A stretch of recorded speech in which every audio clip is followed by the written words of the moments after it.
ఓం శ్రీ గురుభ్యో నమః. ఓం శ్రీ మాత్రే నమః. ఈటీవీ ప్రేక్షకులకి నమస్కారం. శుభమస్తు కార్యక్రమానికి స్వాగతం. ఈనాటి శుభమస్తు కార్యక్రమంలోని ద్వాదశ రాశుల వారి ఫలితాలు, వారు చేసుకోవాల్సిన పరిహారాలు, అలాగే ఆలయ దర్శనానికి పాటించాల్సిన నియమాలు ఏమిటి అనే విషయాన్ని శ్రీరస్తు అనే అంశంలో తెలుసుకుందాం. ముందుగా నేటి పంచాంగం. స్వస్తి స్త్రీ చాంద్రమాన క్రోధినామ సంవత్సరం, ఉత్తరాయణం, హేమంత ఋతువు, పుష్యమాసం. ఈరోజు తిథి బహుళ నవమి, మధ్యాహ్నం 3:18 వరకు. నక్షత్రం విశాఖ, తెల్లవారుజామున 3:22 వరకు. రాహుకాలం మధ్యాహ్నం 1:30 నుంచి 3 గంటల వరకు. ఇక ఈరోజు గ్రహస్థితి ఏ విధంగా ఉందో గమనిద్దాం. గురువు వక్రగతిలో వృషభ రాశిలో సంచారము, కుజుడు వక్రగతిలో కర్కాటక రాశి నుంచి మిథునంలోకి గమనము, కన్యా రాశిలో కేతు సంచారము, బుధుడు ధనుర్రాశిలో సంచారము, రవి మకరంలో సంచారము, శని అలాగే శుక్రుడు కుంభరాశిలోను, రాహువు మీనరాశిలోనూ సంచరిస్తున్నారు. ఈ గ్రహస్థితి ఆధారంగా ద్వాదశ రాశుల వారి ఫలితాలు ఏ విధంగా ఉన్నాయో పరిశీలిద్దాం. ముందుగా మేషరాశి.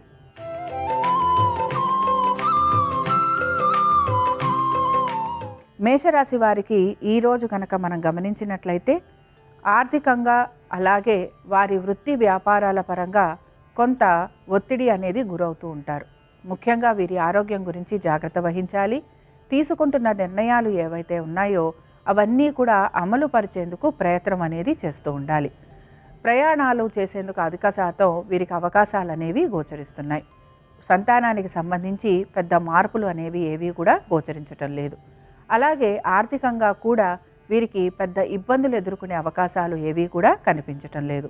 మొత్తం మీద ఈరోజు ప్రయాణాలు అధికంగా ఉండటం, అలాగే వృత్తి వ్యాపారస్తులకి కొంత శ్రమతో కూడిన ఒత్తిడి అధికంగా ఉండటం, వీటితో పాటుగా పనులన్నీ కూడా నెమ్మదిగా పూర్తి చేసుకుంటూ వచ్చేందుకు అవకాశాలు అనేవి ఎక్కువగా గోచరిస్తున్నాయి. ఈరోజు మేషరాశి వారు రాజరాజేశ్వరి దేవి స్తోత్రం చదవటం కానీ వినటం కానీ చేయటం, అలాగే అమ్మవారి దర్శనం చేసుకోవటం వలన వీళ్ళకి అన్ని విషయాలలోనూ శుభ ఫలితాలు కలిగేందుకు అవకాశం ఉంటుంది. అనుకూలించే దిక్కు తూర్పు, కలిసొచ్చే రంగు ఎరుపు, అదృష్ట సంఖ్య 5.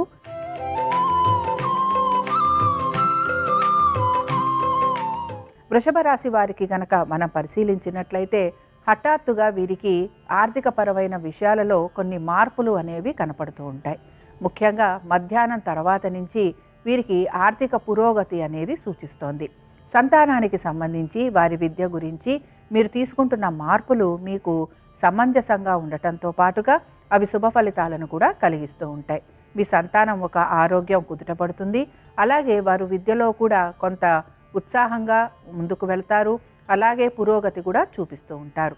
ఉద్యోగస్తులకి కొంతవరకు ఆర్థికంగాను అలాగే ఉద్యోగపరంగాను కూడా మంచి మార్పులు అనేవి గోచరిస్తున్నాయి. వ్యాపారస్తులకి ఆర్థికంగా కొంత అనుకూలత అనేది గోచరిస్తున్నా వారు చేస్తున్న వ్యాపారంలో పురోగతి మాత్రం వారు ఆశించిన విధంగా ఉండకపోవటం అనేది ఎక్కువగా వీళ్ళని నిరుత్సాహానికి గురి చేస్తూ ఉంటుంది.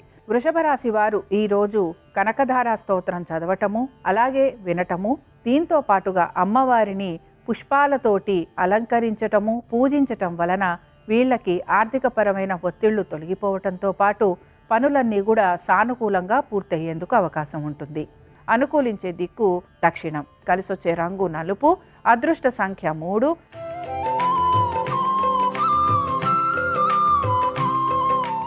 మిథున రాశి వారి ఫలితాలను గనక పరిశీలించినట్లయితే ఉద్యోగస్తులకి అధిక శ్రమ గోచరిస్తోంది. అలాగే ప్రయాణాలుండే అవకాశాలు ఎక్కువగా ఉంటాయి. శ్రమ అధికంగా ఉండబోతోంది. దీంతో పాటు మీ పైన ఏదో ఒక నిందారోపణ వచ్చే అవకాశాలు ఎక్కువగా ఉంటాయి. సమాధానం చెప్పుకోవాల్సిన పరిస్థితులు కూడా మీకు గోచరిస్తూ ఉంటుంది. ఇక వ్యాపారస్తులు ఎవరైతే ఉన్నారో వ్యాపారస్తులకి వ్యాపార పరంగా కొంత ఒత్తిడి అధికంగా ఉండటం, అలాగే మీరు రుణ ప్రయత్నాలు ఎక్కువగా చేసేందుకు అవకాశాలు అనేవి గోచరిస్తూ ఉంటాయి. దీంతో పాటు సంతానానికి కొంతవరకు అనుకూలత, అలాగే మీ కుటుంబంలోని సభ్యులతోటి కొంత వాదోపవాదాలు ఉండటం కానీ, భార్యాభర్తలలో ఒకరికి కొంత చిన్న అనారోగ్య సమస్యలు ఉండే అవకాశాలు కూడా ఎక్కువగా ఉంటుంది కనుక కొంత ఈ రాశి వారు జాగ్రత్తగా ఉండాలి. మిథున రాశి వారు విష్ణు సహస్రనామాలు చదవటము లేదా వినటము, అలాగే స్వామివారి దర్శనం చేసుకోవటం వలన వీరికి మంచి శుభ ఫలితాలు కలిగేందుకు అవకాశం ఉంటుంది. అనుకూలించే దిక్కు దక్షిణం. కలిసొచ్చే రంగు ఆకుపచ్చ. అదృష్ట సంఖ్య 5.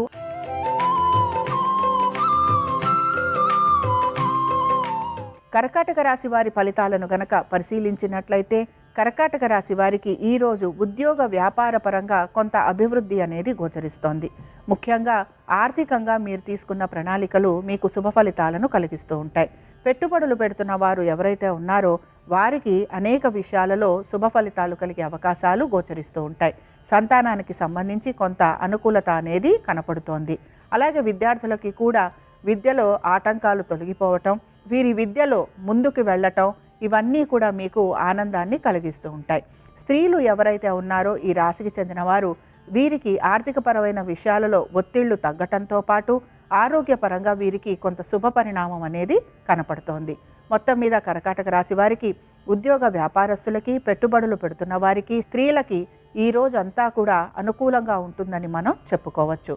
కర్కాటక రాశి వారు ఈరోజు శ్రీ సూక్తం చదవటం వలన లేదా వినటం వలన వీరికి ఆర్థికంగా పురోగతితో పాటు అనేక విషయాలలో మంచి మార్పు అనేది కనపడుతుంది. అనుకూలించే దిక్కు నైరుతి. కలిసొచ్చే రంగు నీలము. అదృష్ట సంఖ్య 4.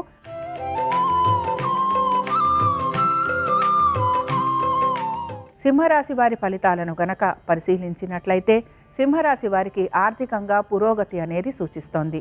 దీంతో పాటు అనుకున్న పనులు ఏవైతే ఉన్నాయో అవి సకాలంలో పూర్తి చేయడానికి ఎక్కువగా వీరు ప్రయత్నం అనేది చేస్తూ ఉంటారు.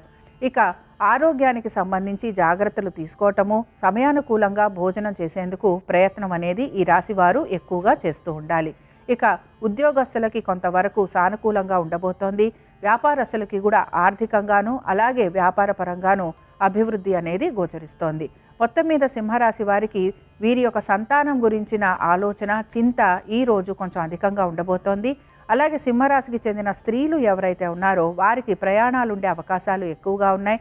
దీంతో పాటు వీరు దైవ దర్శనం చేసుకునే అవకాశాలు కూడా ఎక్కువగా గోచరిస్తున్నాయి. అలాగే కుటుంబ సభ్యులతోటి కొంచెం దూరం పెరిగే అవకాశాలు కూడా కనపడుతున్నాయి. సింహరాశి వారు ఈరోజు శ్రీ రామరక్ష స్తోత్రం చదవటం కానీ వినటం కానీ చేయటం, అలాగే సీతారాముల వారి దర్శనం చేసుకోవటం వలన వీరికి శుభ ఫలితాలు కలుగుతాయి. అనుకూలించే దిక్కు ఈశాన్యం. కలిసొచ్చే రంగు ఎరుపు. అదృష్ట సంఖ్య 6.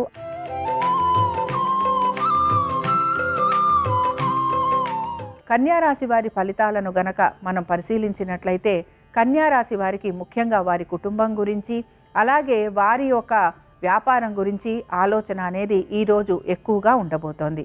ఆర్థికపరమైన విషయాలలో కొద్దిగా ఇబ్బంది అనేది లేకపోయినా వారి కుటుంబ సభ్యులతోటి సమయం ఎక్కువగా గడపాలని కాంక్షిస్తూ ఉంటారు. దీంతో పాటు భాగస్వామ్యంలో ఉన్న వారికి కూడా ఆర్థికంగా కొంత పురోగతి అనేది సూచిస్తోంది. అలాగే భాగస్వామ్యంలో ఉన్నవారు మార్పులు కూడా చేసుకునే ప్రయత్నం చేస్తూ ఉంటారు. ప్రభుత్వ ఉద్యోగులకి ఈ రోజు చాలా వరకు అనుకూలంగా ఉందనే మనం చెప్పుకోవచ్చు. ఐటీ రంగంలో ఉన్న వారికి మాత్రం కొంచెం శ్రమ అధికంగా ఉండబోతోంది. డాక్టర్లు కూడా కొంత శ్రమ అధికంగా ఉండేందుకు అవకాశాలున్నాయి. ఇక రుణ ఒత్తిళ్లు, రుణ బాధలు మాత్రం ఈరోజు ఎక్కువగా ఉండేందుకు అవకాశం ఉంటుంది కనుక ముఖ్యంగా కన్యారాశి వారు ఈరోజు ఆర్థిక విషయాలలో కొంత జాగ్రత్తగా ఉండాలి. రుణాలు తీర్చే ప్రయత్నం చేయాలి. అలాగే రుణాలు తీసుకోకుండా ఉండే ప్రయత్నం కూడా కొనసాగించాలి. కన్యారాశి వారు ఈరోజు శివ పంచాక్షరి స్తోత్రం చదవటం కానీ వినటం కానీ చేయటం, అలాగే శివారాధన చేస్తూ ఉండటం వలన వీరికి శుభ ఫలితాలు కలిగే అవకాశాలు ఎక్కువగా ఉంటాయి. అనుకూలించే దిక్కు వాయువ్యం. కలిసొచ్చే రంగు ఆకుపచ్చ. అదృష్ట సంఖ్య 4.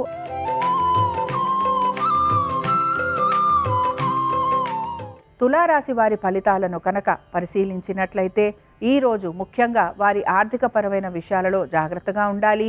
ఆరోగ్యం గురించి జాగ్రత్త వహించాలి. కుటుంబ సభ్యులతోటి ఇబ్బందులు ఎదుర్కొనే అవకాశాలు ఎక్కువగా ఉంటాయి. కోర్టు సమస్యలు ఏవైనా సరే పరిష్కారం అనేది లేకుండా ఉండటం వలన కొంత మనస్తాపానికి గురవుతూ ఉంటారు. శత్రువులు అధికంగా ఉండే అవకాశం ఉంటుంది.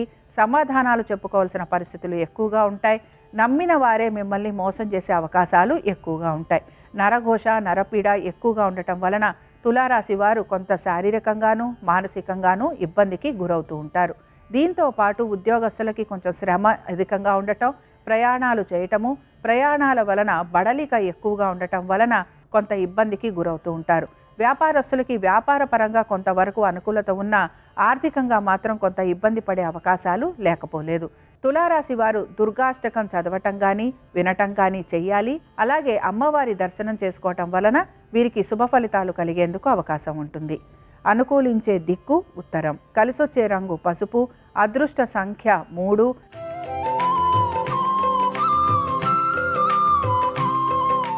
వృశ్చిక రాశి వారి ఫలితాలను గనక పరిశీలించినట్లయితే వృశ్చిక రాశి వారికి ఆర్థికంగా కొంత పురోగతి అనేది సూచిస్తోంది.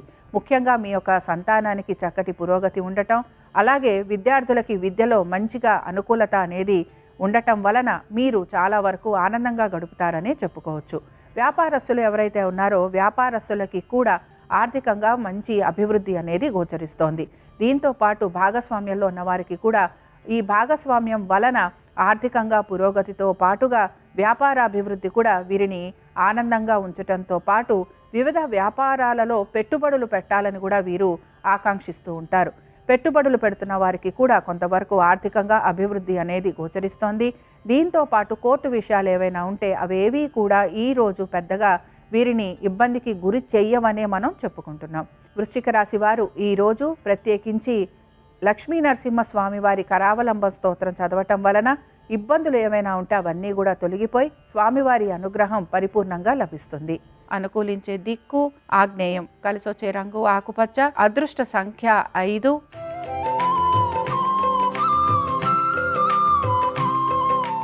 ధనురాశి వారి ఫలితాలను గనక పరిశీలించినట్లయితే ఉద్యోగ వ్యాపారాలలో మీరు చాలా వరకు పురోగతి వైపుగా ముందుకు వెళుతూ ఉంటారు. ఆర్థికంగా కూడా మీకు ఈరోజు చాలా అనుకూలంగా ఉండబోతోంది. సంతానానికి చక్కటి అభివృద్ధి అనేది సూచిస్తోంది. వ్యాపార రంగాలలో ఉన్న వారికి అనుకూలమైన స్థితిగతులు గోచరిస్తున్నాయి. ఉద్యోగంలో ఉన్న వారికి కూడా పేరు ప్రతిష్టలు రావడంతో పాటు ఉద్యోగంలో జరిగిన మార్పులు వీరికి చాలా వరకు అనుకూలంగా ఉంటాయనే మనం చెప్పుకోవచ్చు. మొత్తం మీద ఈరోజు ధనురాశి వారికి ఆర్థికంగా ఉద్యోగ వ్యాపార పరంగా అభివృద్ధి అనేది గోచరిస్తోంది. అలాగే కోర్టు సమస్యలు ఉన్న వారికి ఈరోజు పెద్దగా కోర్టుకి సంబంధించి ఎటువంటి ఇబ్బందులు ఉండవనే మనం చెప్పుకుంటున్నాం. ఆరోగ్యానికి సంబంధించి తీసుకుంటున్న జాగ్రత్తలు శుభ ఫలితాలను ఇస్తాయని చెప్పుకోవచ్చు. ఇక ధనురాశి వారు ఈరోజు రుద్ర కవచం చదవటం కానీ వినటం కానీ చేయటం, అలాగే శివారాధన చేస్తూ ఉండటం వలన శుభ ఫలితాలు పొందేందుకు అవకాశాలు ఎక్కువగా ఉంటాయి. అనుకూలించే దిక్కు దక్షిణం. కలిసొచ్చే రంగు ఎరుపు. అదృష్ట సంఖ్య 7.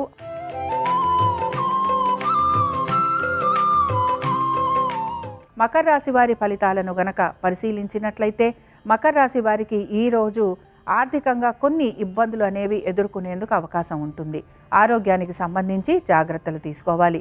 ప్రయాణాలు అధికంగా ఉండే అవకాశాలు ఎక్కువగా ఉంటున్నాయి. ప్రతి విషయంలోనూ కూడా జాగ్రత్తగా ఆచితూచి అడుగులు వేయాలని ఈరోజు మనం ప్రత్యేకంగా చెప్పుకుంటున్నాం. దీంతో పాటు కోర్టు సమస్యలు ఉండటం కానీ లేకపోతే శత్రువులు అధికంగా ఉండటం వలన కొంత మీరు ఇబ్బందికి మాత్రం గురవుతూ ఉంటారు. ఎవరైతే రియల్ ఎస్టేట్లో ఉంటారో, ఎవరైతే లిటిగేషన్లు కోర్టు కేసుల్లో ఉంటారో వారు మాత్రం ఎక్కువగా ఇబ్బందికి గురయ్యేందుకు అవకాశాలు గోచరిస్తున్నాయి. సంతానానికి సంబంధించి ఈరోజు కొంతవరకు అనుకూలంగా ఉంది. భార్యాభర్తల మధ్యన కూడా అనుకూలమైన స్థితిగతులే గోచరిస్తున్నాయి. ఆర్థికంగా కొంత అనుకూలత అనేది ఉన్న ఖర్చులు మాత్రం ఎక్కువగా ఉంటాయి కనుక కొంత మీ ఆర్థిక స్థితిగతుల గురించి మీరు ప్రణాళిక వేసుకొని దాని ప్రకారంగా ముందుకు వెళ్లేందుకు ప్రయత్నం చేయాలి. మకర రాశి వారు వెంకటేశ్వర వజ్ర కవచం చదవటం కానీ వినటం కానీ చేయటం వలన వీరికి శుభ ఫలితాలు కలిగేందుకు అవకాశం ఉంటుంది. కలిసొచ్చే రంగు నీలము. అదృష్ట సంఖ్య 7. అనుకూలించే దిక్కు ఈశాన్యం.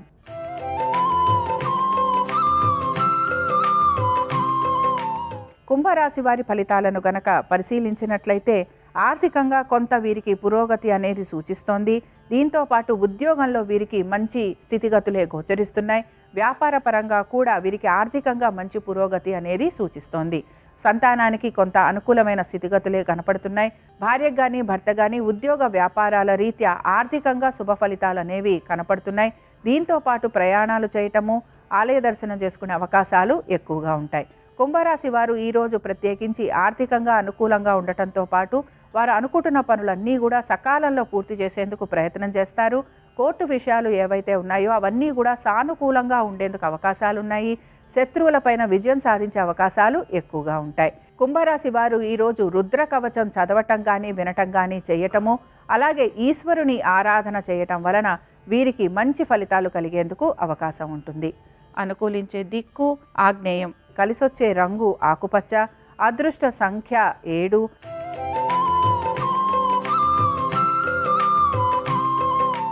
మీనరాశి వారి ఫలితాలను గనక పరిశీలించినట్లయితే మీనరాశి వారికి ఈరోజు ఉద్యోగ వ్యాపారస్తులకి చాలా అనుకూలంగా ఉంటుందని చెప్పొచ్చు. ప్రతి పనిని సానుకూలంగా పూర్తి చేసేందుకు ప్రయత్నం చేస్తూ ఉంటారు. ఆర్థికంగా పెద్ద ఇబ్బందులు అనేవి గోచరించటం లేదు. సంతానానికి అనుకూలమైన స్థితిగతులే కనపడుతున్నాయి. భార్యాభర్తల మధ్యన కూడా మంచి అనురాగం అనేది గోచరిస్తోంది. కుటుంబ సభ్యులతోటి కూడా మీరు ఎక్కువగా సమయాన్ని గడిపేందుకు ప్రయత్నం చేస్తూ ఉంటారు. అలాగే కోర్టు సమస్యలు ఏవైతే ఉన్నాయో అవేవి కూడా ఈ రోజు పెద్దగా ముందుకొచ్చేందుకు అవకాశం కనిపించటం లేదు. రుణ బాధలు, రుణ ఒత్తిళ్ల గురించి ఈ రోజు పెద్దగా మీరు ఆలోచన చెయ్యరనే మనం చెప్పుకుంటున్నాం. ముఖ్యంగా వ్యాపారస్తులకైతే ఆర్థికంగా చక్కటి అభివృద్ధి అనేది గోచరిస్తోంది. అలాగే ఉద్యోగస్తులకి కూడా చేస్తున్న ఉద్యోగంలో సానుకూల పరిస్థితులు అనేవి కనపడుతున్నాయి. మీనరాశి వారు పంచముఖ ఆంజనేయ స్వామి వారి స్తోత్రం చదవటం కానీ వినటం కానీ చేయటం వలన వీరికి కలుగుతున్న ఇబ్బందులు తొలగిపోవడంతో పాటు మానసికంగా, శారీరకంగా వీరు దృఢంగా అయ్యేందుకు అవకాశాలుంటాయి. అనుకూలించే దిక్కు తూర్పు, కలిసొచ్చే రంగు ఎరుపు, అదృష్ట సంఖ్య 5. ఇవి ద్వాదశ రాశుల వారి ఫలితాలు. గురువారం సందర్భంగా దత్తాత్రేయుడి ఆశీస్సులు ద్వాదశ రాశుల వారి మీద ఉండాలని ఆశిస్తూ స్వస్తి. శ్రీరస్తు శుభమస్తు. దేవాలయ దర్శనం వల్ల కొన్ని ప్రత్యేకమైనటువంటి శుభ ఫలితాలు కలుగుతాయి. దేవాలయ ప్రాంగణంలో ఉన్న బావుల యందు కానీ పుష్కరిణి యందు కానీ ప్రాతకాలంలో స్నానం ఆచరిస్తే నవగ్రహ దోషాల నుంచి త్వరగా విముక్తులవుతారు. ప్రతినిత్యం దేవాలయానికి వెళ్ళేవారు శకునాలు చూడవలసిన అవసరం లేదు. దగ్గరలో ఉన్న దేవాలయానికి పుణ్యతిథులలో వెళ్ళే సమయంలో శకునాలు వర్తించవు. అలాగే తీర్థయాత్రలు చేస్తూ పుణ్యక్షేత్రాలు దర్శించినప్పుడు అక్కడ ఉన్న స్వామివారికి ప్రీతిపాత్రమైనటువంటి పుష్పము, పత్రము, ఫలము సమర్పించినట్లయితే ఆ క్షేత్ర మహత్యం సంపూర్ణంగా మనకు లభిస్తుంది. అలాగే పుణ్యక్షేత్రాల నుంచి ప్రసాదాలు తీసుకువచ్చి వెళ్ళలేని వాళ్ళకి ఆ ప్రసాద వితరణ చేస్తే విశేషమైనటువంటి పుణ్యం కలుగుతుంది. అలాగే స్వయంగా తెచ్చినటువంటి జలంతో దేవాలయాన్ని శుభ్రపరిస్తే సమస్త పాపాలు నశించబడతాయని పురాణ వచనం. జీవితంలో అనేక కష్టనష్టాలు ఎదుర్కొంటున్న వాళ్ళు పుణ్యక్షేత్రంలో ఉన్న దేవతామూర్తి సుప్రభాత సేవలో 9 సార్లు పాల్గొన్నట్లయితే సమస్త కష్టాలు తొలగిపోతాయి. అలాగే దేవాలయంలో బిగ్గరగా నవ్వటం, మాట్లాడటం చేయరాదు. దేవాలయంలో ఇతరులకు నమస్కరించరాదు. భగవంతుడి విగ్రహానికి సమాంతరంగా అభిముఖంగా దేవాలయంలో నిల్చొనరాదు. స్వగృహ నిర్మాణంలో ఆటంకాలు ఏర్పడుతున్నప్పుడు 9 శుక్రవారాలు గ్రామదేవతల ఆలయ దర్శనం చేస్తే స్వగృహ నిర్మాణంలో ఉన్న ఆటంకాలన్నీ తొలగింపజేసుకోవచ్చు.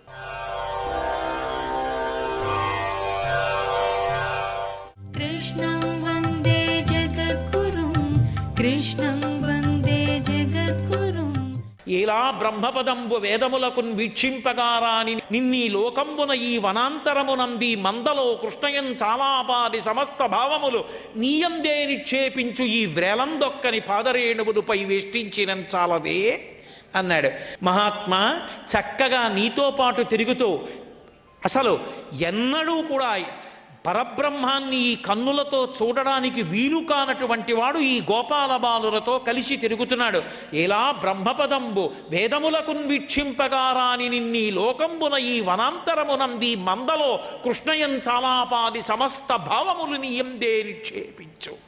ఈ లోకంలో, ఈ అరణ్యంలో, ఈ ఆవుదూడల మధ్యలో నువ్వు ఉంటే నువ్వు కృష్ణుడవు, పరబ్రహ్మమని తెలియక కృష్ణుడు మా స్నేహితుడని కృష్ణ కృష్ణ కృష్ణ కృష్ణ కృష్ణ అని కష్టమైన సుఖమైన నిన్ను నమ్ముకుని నీకే చెప్పుకొని నీతో తిరుగుతున్నటువంటి ఈ గోపాల బాలురకు పట్టిన అదృష్టం నాకు పట్టలేదు. ఒక్క వరమీ చాలు, నాకు తీసేయి పదవి. నీతో కలిసి ఆడుకుంటున్న గోపాల బాలులలో ఒక్క బాలుడి యొక్క పాదముల కంటిన పరాగమును నా చేత్తో తీసుకుని నా 4 కిరీటముల మీద చల్లుకుంటాను, అనుగ్రహించు చాలు. వ్రేలందొక్కని పాదరేణువులపై వేష్టించిన చాలదే, ఆ పాదరేణువులు చల్లుకుంటే చాలదా? ఎందుకయా ఈ పదవి? అహంకారానికి పనికొచ్చింది. కృష్ణా, నన్ను క్షమించు, నీ పరబ్రహ్మతత్వాన్ని గుర్తించలేకపోయానని స్తోత్రం చేశాడు. చిన్ని కృష్ణుడు ఏమీ తెలియని వాళ్ళే ఉన్నాడు. ఆయన అన్నాడు, బెంగ పెట్టుకోకోయ్, పెద్దవాడివి, నేను కన్న పిల్లవాడివి కదూ, నీ మాయకి పెనుమాయతో నేను తేగలను, కానీ నీకు తెలిసి రావాలని నా మాయ ప్రయోగించలేదు. మళ్ళీ కదంబాన్ని సృష్టించాను. కాబట్టి ఇకనైనా బుద్ధిగా మసులుకోవడం నేర్చుకో అన్నాడు. ఆయనకి పదే పదే నమస్కరించి చతుర్ముఖ బ్రహ్మగారు వెళ్ళిపోయాడు. ఏమీ తెలియని వాళ్ళ కృష్ణ పరమాత్మ ఈ గోపాల బారులతో కలిసి చల్దులు గుడిచి ఇంటికి తిరిగి వెళ్ళిపోతున్నాడు. ఏడాది క్రితం కదా చచ్చిపోయింది కొండ చిలవ. మరి కౌమార పౌగండలీల 5వ ఏట జరిగింది, 6వ ఏట చూస్తున్నారు వాళ్ళకి తెలియదు 6వ ఏడు వచ్చేసింది అని. బ్రహ్మగారు దాచేశాడు. వాళ్ళు ఆ మోహంలో ఉన్నారు, వాళ్ళకి తెలియదు ఆ విషయం.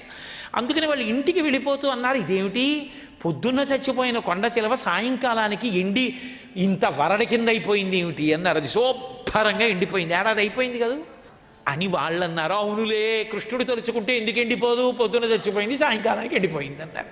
అది వాళ్ళ భక్తి. వీళ్ళందరూ వెళ్ళి పరమ సంతోషంతో ఇంటికి వెళ్ళారు. ఇంటికి వెళ్ళేటప్పటికీ గోపాల బాలురు గోపకాంతలు ఎదురొచ్చారు. వాళ్ళు ఎలుగెత్తి సంతోషంతో చెప్పారు, అమ్మా ఇవాళ పొద్దున్నే కొండ చిలవని కృష్ణుడు చంపేశాడమ్మా.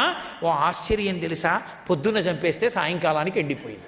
మేము దాని గుహల్లో ఇప్పుడు కూర్చుని ఆడుకోవచ్చు దాగుడు మూతలన్నారు. దీన్ని కౌమార పౌగండలీల అన్నారు. పాపములోకి తెలియక వెళ్ళిపోయిన వాణ్ణి, ఆపదలోకి వెళ్ళిపోయిన వాణ్ణి కూడా వాడు ఉన్నాడని ఏమీ తెలియకపోయినా నమ్మి బతికిన వాణ్ణి వాడు రక్షిస్తాడు. ఇది కృష్ణుని యొక్క రక్షణ సామర్థ్యమునకు, ఆయన భక్త పరతంత్రతకు, పరాకాష్ఠకి సంబంధించినటువంటి లీల. భక్తికి ఆయన ఎంత లొంగిపోతాడన్నది దామోదర లీల అయితే, ఆయనకి భక్తికి వశుడై ఎంత రక్షిస్తాడన్న దానికి కౌమార పౌగండ లీల.